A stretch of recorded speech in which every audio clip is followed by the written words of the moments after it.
Guys, it's Adam P and welcome back to more Newcastle United transfer news. It now looks like Bejamin Sesko has made his mind up. He wants to join Manchester United, and this is a potential first for me.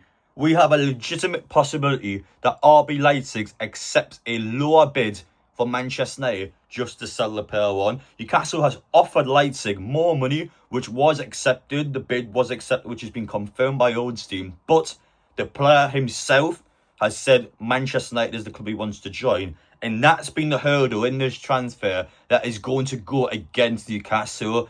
I mean, it's an absolutely horrific window. We've tried our hardest over the past week to land Sesko. That's yet another week wasted on a player that does not want to be at Newcastle. I don't know if it's a case of a player using Newcastle, his agent using Newcastle to then get a different club to come in for him and offer better money. I don't know what it is. But Newcastle had a real chance to get Sesko. We've had a bid accepted to sign Sesko. It was given the green light from Leipzig, and yet we aren't going to get the player because he doesn't want to be here. And how many times have you heard at this window players who either play for Newcastle now that don't want to be here, or players that we want to sign that don't want to play for Newcastle? And it's a real problem we've had throughout this summer window. Our takeover project and the way we are viewed on social media and the way we are viewed in the transfer market, you're not going to recover from this one. This is a real blow for Newcastle. Again, we are struggling to replace Isak. We are clearly trying to bring players in, and players don't want to be here. And now Newcastle has a real possibility of actually blocking an Isak sale this summer. How could we sell Isak when we can't even get a replacement in? I'm not saying Wissa, and I'm not saying Jackson. Oh God, Nicholas Jackson's been linked to Newcastle. I'm not saying Dominic Calvert-Lewin. I'm not saying Muniz from Fulham. I'm saying an actual good Isak replacement. In my opinion, Sesko's the only player I've seen all summer long that Newcastle had a legitimate chance of signing that actually would have allowed an Isak sale. There's no one else there that's even going to fill.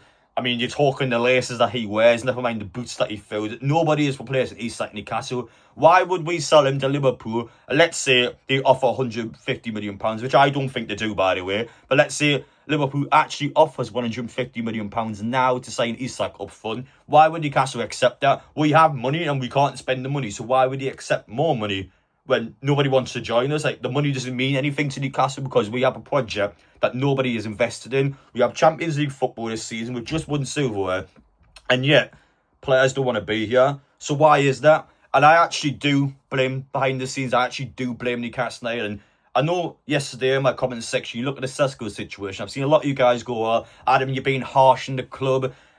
Players have been offered better wages elsewhere. We haven't got the funds. PSR is a problem compared to bigger clubs. I understand that is a legitimate point. You're correct. PSR is a problem for Newcastle.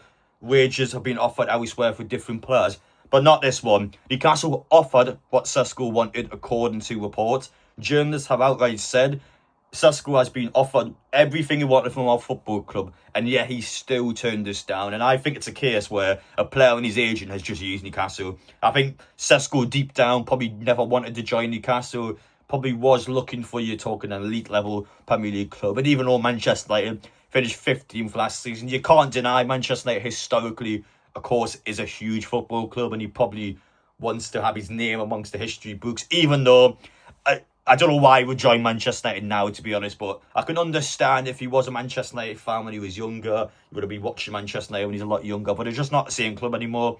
And I think this is a public investment fund's fault. I think it is. Now, I'll explain why. Let me ask you an obvious question. Where is the new St James's Park? Where is our training ground sponsors? Where is the new training ground? We were promised at the start of this transfer window, Eddie Howe, quick, in there straight away. We're going to get signed players. The best players don't stick around. Never happened. We never actually made an official bid until July, by the way. Where is the promises we've been taught from fans? Where is, I mean, you're looking at our club now. Where is the ambition? We've had ambition from the takeover. We're winning well for players. How are we in the transfer window now where Sunderland has spent more money than us and Sunderland have actually brought in a ridiculous amount of players? How has Sunderland had a better transfer window than us? It's astonishing. And that's not a dig towards them, it's a dig towards us, because they are tiny compared to Newcastle. They're a team that's been playing League One football, you're talking, 3-4 years ago, and yet they've came in and have been able to be a better club for attracting players. I know Sunderland have been looking at a different market. And I would actually make this argument against Newcastle because Sunderland haven't targeted, with the exception of Xhaka, who, by the way, is a 32-year-old player now, they haven't targeted any, you're talking marquee elite level players. They've aimed for players that are unknown, players I don't have a clue who they are, but they've got them in. They've started to slowly build a bit of a project going on down there. Newcastle, all summer long, we've targeted elite level players. We've targeted massive names, which is a good thing. That is ambitious and that is a good thing for us to do. But we aren't an elite level club. So when we're going in for, you're talking Ekitike, Sesko, even though I don't think Manchester United's elite level club, again, they've got Bruno, they've got Cunha. You look at Manchester United, again, every player winning for has been targeted from, you're talking an elite level Premier League club. So when Newcastle goes in there, no one's going to join us because we offer less money, which of course is the PSR problem. We then aren't a big enough club compared to those clubs because we've only won a League Cup in the last 70 years, whereas they've all got Champions Leagues, Premier Leagues. You're talking every trophy available. Newcastle, compared to those clubs, we aren't even close to where they've been able to be. So Newcastle's at a stage where they're attempting to grow up and to build up on these clubs, but we aren't an elite level club yet. And yet we seem to be targeting the world's best players that are available. We just aren't that good. I don't want to say it, but we aren't that good. So when we're going in for these players, we're wasting time, we're wasting weeks, and we're wasting months because of all this crap going on. We just can't sign any players. The only players we've got, Elanga, was contested by no one. And he actually joined because Eddie Anderson told him to join. And is the teammate of Alexander Isak of Sweden, which I actually think would have been a big factor as well. So if Isak goes this summer, your best player you brought in this window is going to be upset and is going to be feeling like he's been let down because of different players went out. And then Ramsdale we signed, who's been relegated last season. And Isak is also a big problem to this. Isak, again, behind the scenes, has been a menace. He's been doing this in behind the scenes. And he's been a big instigator for the club rushing to sign players. I think this full Sesko thing, we've rushed into it to try and get him. And I'm not saying that's a bad thing because, again, Newcastle had that bid accepted. 85 million euros, you're talking over 70 million pounds bring him in. That would have easily been a club world record for us. And you look at what Newcastle's been able to do. Isak's a big part of us struggling. He is. He's been horrible behind the scenes. Eddie Howe's called him out publicly. This is actually today, this is the first time where Isak will be at the training ground with the first team and Eddie Howe coming back. So once I've done this video, I'm going out to the training ground today and we're going to be in there actually seeing what happens. So there'll be a second upload today because I need to see what happens to Isak. We're going to know straight away today if Isak has a future in Newcastle. I think it's that simple. Eddie Howe, I imagine, will have his one-on-one time with the player today, and Isak will either be integrated back into the squad slowly, or he could just be going straight back home afterwards. I don't personally know, which is why I'm going there, because I want to figure out what is going on. But I think the public investment fund's at fault here, and I've seen people defending them, but even the different public investment fund clubs that they own, Ala Howe, you're talking £80 million or whatever it is, they're pumping down in Darwin Núñez. So our own owners are pumping money down. So Liverpool get a massive player sale on a player who is good, but is not an £80 million player, let's be honest. Our own ownership is funding Liverpool and helping Liverpool out while we're struggling. It's just incredible. Our own ownership is doing things that go against Newcastle, and that's because they own so many clubs. And Newcastle, while they do care about Newcastle, they don't care that much about Newcastle. They care about their projects. They care about the public investment fund as a whole. Whereas Newcastle is like a small slice of that pizza. They care about the full pizza, but we're only a slice. So they're going to continue to make sure your slices are good as well. And that's exactly how you could compare the investment fund. I think there's been promises broken. Like Eddie Howe's been torched up and it hasn't happened. I think Eddie Howe's been heavily let down. And I'm not buying this PSR and I'm not buying his wage structure stuff. It is true, we do have that problem. But we also have our problems which we've caused ourselves. And there's our things which we've promised to our own supporters. New stadium, new training ground, new sponsors. Where are they? Where are they? Because I'm looking around now and I'm not seeing anything. I'm not seeing us doing anything in the transfer market either. All these promises and all these things said throughout this entire summer window, and yet there's no output. This was the best shot we had all summer of getting rid of Isak. This was our chance here. Get Sesko in, Isak can go.